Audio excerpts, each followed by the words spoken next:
Welcome to the ProEconomy podcast, where we discuss water quality with industry experts. So please check us out at www.proeconomy.com, where you can find out more about our Orca copper and silver ionization system for the control of disease-causing bacteria such as Legionella and Pseudomonas. If water hygiene is an issue, then please reach out. We hope you enjoy. Well, hello. I'd like to introduce Matt Morse from Dragonfly Water Consulting and Chairman of the LCA to this month's ProEconomy podcast. I'm Sonia King. So I'm going to start by asking you a few questions about yourself, if that's okay, Matt. Okay. I'd like you to tell me about your experience in the industry, really. What gave you the qualifications to kind of get where you are today? Right, well, I started off more years ago than I want to admit as a graduate trainee.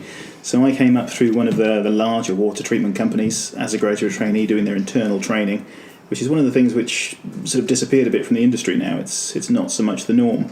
But back in those days, internal training courses, external people coming in and training us, got a lot of experience and developed knowledge from that, and really went out and did the job. So I was a water treatment engineer. I filled bottles, I tested closed water systems, I looked at cooling towers, all sorts. But right from the very beginning, I was always quite interested in my own CPD, so I sort of pushed to go to conferences, go on training courses, further my knowledge, that sort of thing. And that kind of led into being... I didn't take a step forward. Everybody else failed to take a step forward and took a step back. So I ended up being pushed forward as the BACS representative for the company I worked for at the time. Now, BACS is the trade association for chemical companies involved in things like water treatment and cooling towers. So they had a water treatment group, which I was put forward into, and I sat on that for a number of years, still do sit on that group. And one of the things that came out of that was I got involved in the group that rewrote L8 2001, came up with L8 2013, and created HSE 274. So I was involved in the authoring of that, and from there I sort of developed my role within the company I was working for and became the technical lead for the field force. So all of the field staff, I was the technical rep, and was also involved in things like research and development, selecting products for the company, that type of thing. So BACS is one of the organisations that inputs into the LCA. So the LCA has 4 committee members that are elected from BACS. So I was able to go for one of those positions. I put myself forward. It was a competitive vote. I think 6 people stood for 4 places, and I was one of the people that was selected. So I became a member of the LCA Management Committee. A few years later on from there, I became the honorary secretary of the Management Committee, then the publicity officer, and then a few years ago I became vice chair. And then vice chair automatically feeds into chairman's role. Brilliant. So you're now the chairman of the Legionella Association. That's brilliant. So how can you can you give me a little bit of history regarding the LCA? Yep. The LCA started nearly 20 years ago. It'll be our 20th year next year. It really came out of a series of outbreaks of Legionnaires' disease in Corby between 96 and 98. And from the back of that, there were various questions asked in Parliament, and the HSE held a series of open meetings with water treatment companies. And effectively what they said was, you need to shape up and self-regulate, or we'll regulate you. So the 2 main organisations of the day, the Water Management Society and the British Association of Chemical Specialities, BACS, they drafted a code of conduct. So the code of conduct was a wish list of what they wanted water treatment companies to do, the standards they wanted them to adhere to. Then the LCA was founded to administer that. So they were founded originally as the Code of Conduct Association, changed the name to the LCA a few years later. And members agreed to follow the code and have management procedures to make sure that they do what we say they need to do, which should ensure a good outcome. Okay, brilliant.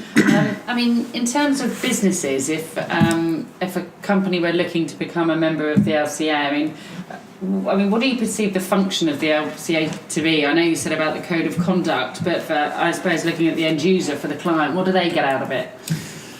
Well, when you say end user, presumably you're talking about the service user, the people at the end of the chain. That's right, yeah. Yeah, well, what the LCA does is it sets management standards for companies and audits those companies to make sure that they're actually adhering to those standards and they're doing what they say they do.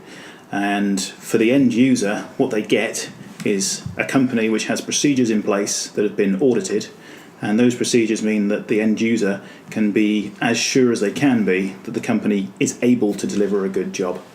And we have a buyer's guide on our website which tells end users how they should deal with member companies and the sorts of things they should expect. And one of those things that they expect is things like competence assessments. So any LCA member should have a competence assessment for each of their field staff. Any end user should be able to request that competence assessment and be able to see that they've been assessed in accordance with the LCA standards for assessing competence. Okay, brilliant. So what would you say the auditing process for new applicants would be? Well, we start off, they look at their own internal procedures and they need to document those. They need to write down the procedures that they do to get from an incoming inquiry to a completed job, product, contract, whatever. So it's things like scoping a service, it's surveying to get the right information to make sure that they've got what they need to design something that's compliant.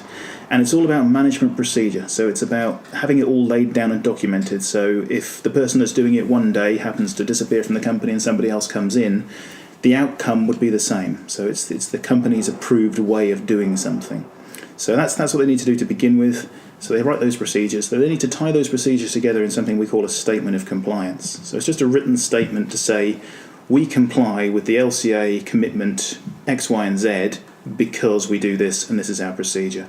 Once they've got that, they need to do competence assessments. That's one of the things that we require. So this is shadowing or watching their own employees do certain tasks and making sure that they're competent to do those tasks. So it's not training, it's competence.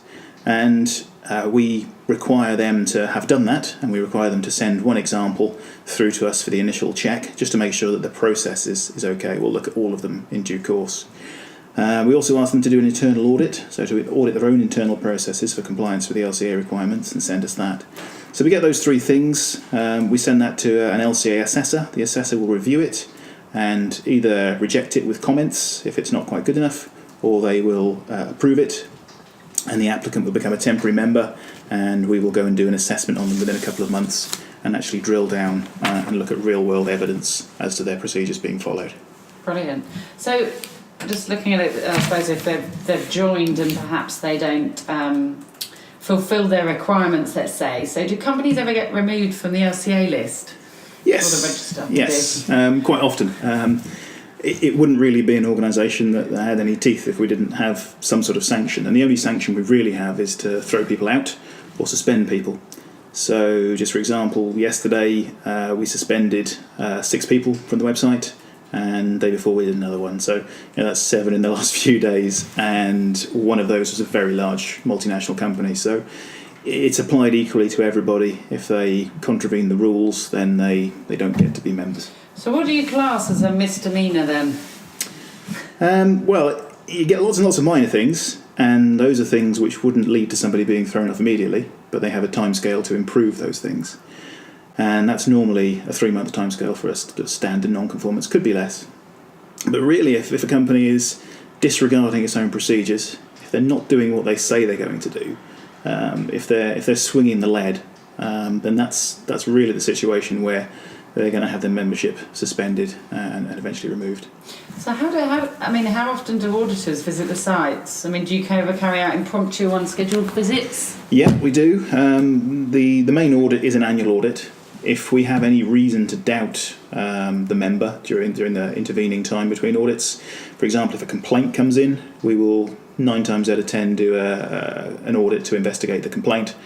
So yeah, it's impromptu. We don't have the sort of official badge of something like the HSE. We can't rock up on site, knock on the door and demand to see their documents. We do have to arrange these things in advance.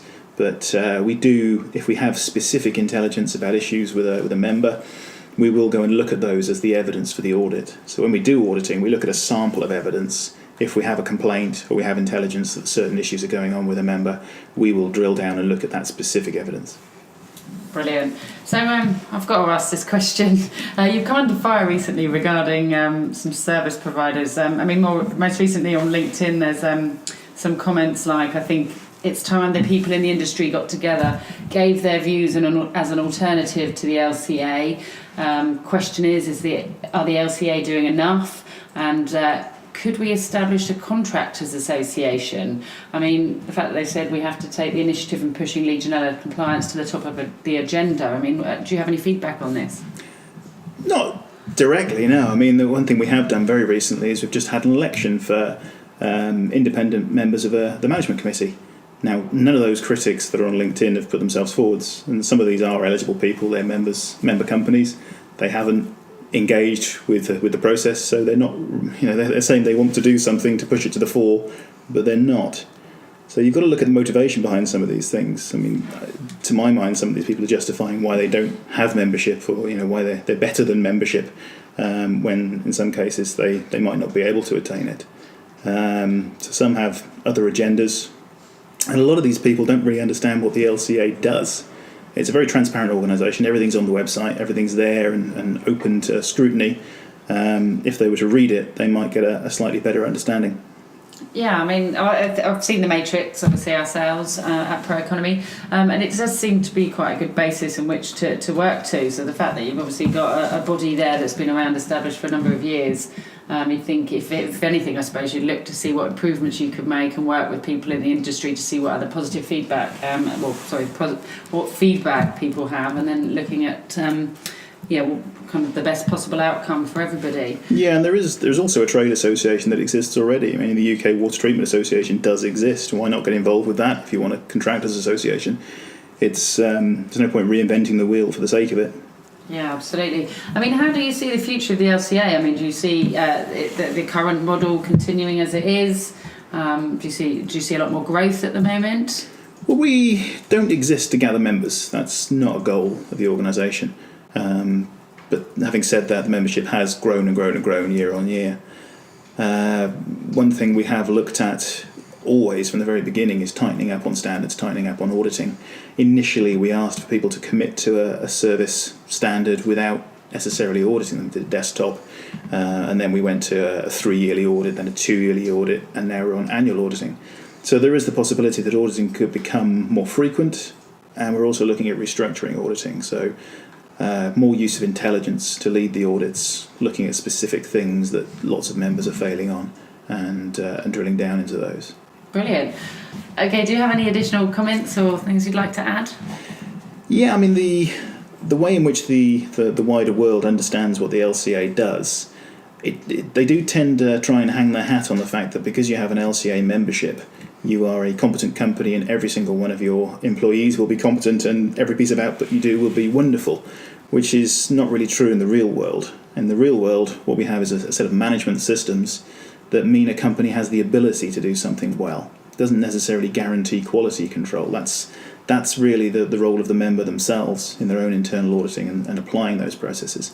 So for end users, really the key is to ask for the competence assessments for the people that are actually coming to your site, and make sure that those are suitable for the jobs they're doing, which is the management framework that we give members. Okay, that's brilliant. Well, I'd like to thank Matthew Morse from Dragonfly Water Consulting, and Chairman of the LCA for coming into ProEconomy offices today to our podcast. It's been lovely to see you. Thanks very much. Thank you.